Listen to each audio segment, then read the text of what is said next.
the numbers are all the same for Sawyer Creek, Lake Butte, Fox River, Lake Winnebago, and they're very, I would say, aggressive numbers. 85.6% is a significant number to talk about reducing it. For a couple of reasons. One is because, again, on a water quality perspective, for stormwater, we have all these different sources and all these different discharge points. So it's just a broad brush of areas we would need to look at and consider and ultimately manage to some degree or another. And phosphorus, think about dirt and stuff. You look at that and throw it in the water, it just kind of settles out to a degree. Maybe some of it stays a little longer. It takes a while to settle.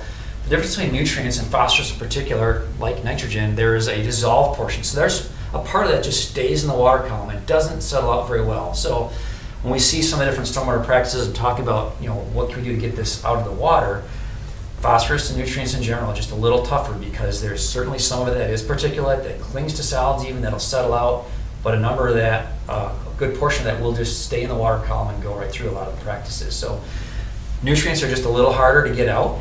And so when you take that into mind and you look at the magnitude of the number they're asking us to reach, from a technological perspective, that's an extremely challenging number. You're basically talking wastewater treatment plant type of reductions. It is, call it what it is. It's going to be a very challenging number. Doesn't mean we shouldn't do things to maybe continue to make progress towards that number, but realistically, it's going to be a long time before we can be